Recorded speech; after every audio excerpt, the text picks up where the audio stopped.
Great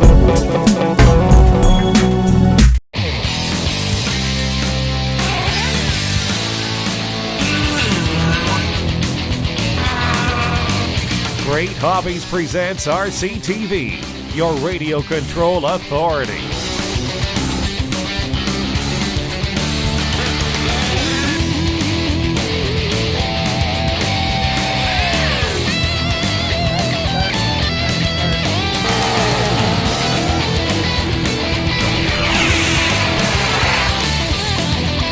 With your host, Nick Rack. Fuel him up and get him on the track. Let's see how he's doing.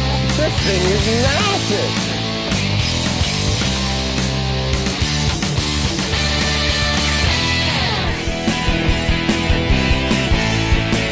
On this week's episode of RCTV, we're heading down to Niagara to see a brand new airfield open up. Then we're going to head all the way north up to Barrie to see some fantastic rock crawling, one of my personal favorites. But first, a good friend of RCTV's, Larry Pierce from Quebec, is going to show his brand new plane. He's going to take it up in the air. It's called the Miles Hawk Major. And here we go, folks, up in the air.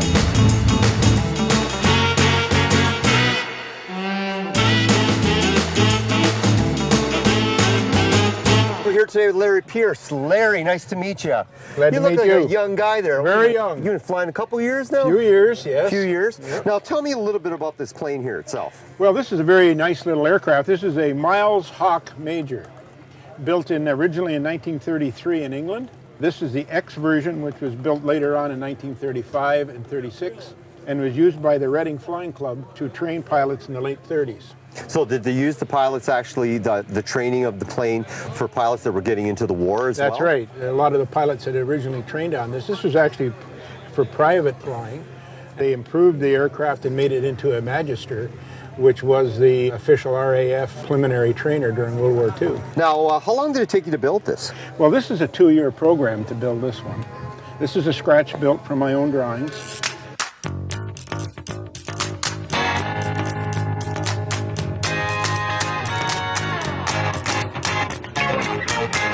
Now, what is really unique about this plane and as well as difficult to build? Okay, the undercarriage is a fully cantilevered undercarriage with the shock oleo on it, like the real one. That was a program. So there's actual shocks inside the wheels? Yes, then? that's right, inside the undercarriage itself.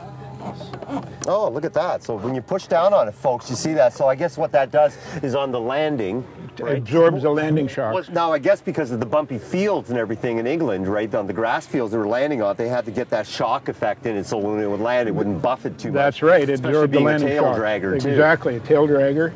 So that was a unique part of the aircraft. That's all made with 4130 steel tubing, which is an aircraft-grade material. Another unique thing is that the gas tanks are actually in the wings. Right, yes. in the wings. And here's the gas tank. You know, this simulates the gas tank. Mm-hmm. There's no real gas tank here. Mm-hmm. This is just a simulation of the gas tanks. And actually, if you even look closely, we even have a fuel gauge right there. The fuel gauge as well. is right there as well, and yes. So I guess we'll pop open here, and a gentleman will walk up with the hose and just fill her up right in there. What in it is fully functional? Like all the flaps, all the it has rudders? flaps on it, yes. The ailerons, of course, like on the real aircraft. Mm-hmm. The elevators, rudder. It has flaps, which you cannot see because the flaps are underneath, but it does have flaps. We can look at the instruments in the front cockpit, this fully functional door. Oh, look at that. The door even opens up. The door opens. The throttle, which is the throttle on the real aircraft, is also the radio switch, which turns the radio off and on. And it actually has all the instruments in it. The pilot right now, he's flying in the back. In the back seat. They flew it solo from the back seat. It's to do with the balance of the aircraft. Oh, okay. So he's more in the center point of the plane where the wing is right in the middle. That's absolutely right. The engine itself is here. You can access the engine through the cowling door here, which has the same scale fasteners, and you open the door and the engine is here. It's a model aircraft engine, of course, 35cc engine built in the Czech Republic. Now, how does this plane handle? Beautifully. Handles like the real one, yes, very stable. But is it more of a scale, or can you do some 3D maneuvers with it? No, you cannot do 3D maneuvers with it. This is the fairing between the center section and the outboard of the wing, and it's an over-center latch, which is like the real one here. You just give it a click up, and it comes off, and then you can get at the wing attachment bolts, which are here. Now, on the earlier version, the wings actually were foldable, And this was the access you use to pull the pins. These pins are taper pins which lock the outer panels on. Was that to actually save space as well when the plane was being put into storage on an airfield? Yes, absolutely, yeah. Well, they were actually putting it in people's garages. Oh, you're kidding. The idea. You could fold the wings and bring it into a garage.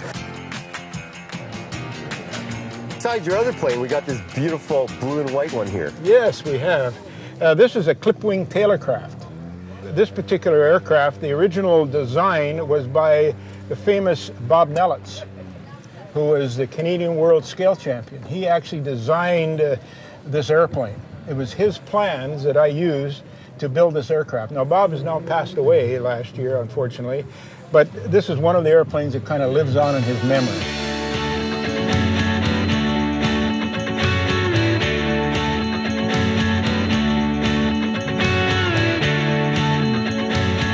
What a beautiful plane. Thank you. Once again, Larry. Thank you. Keep up the good work, and hopefully we'll see some great planes in the future. Good. Take care, folks.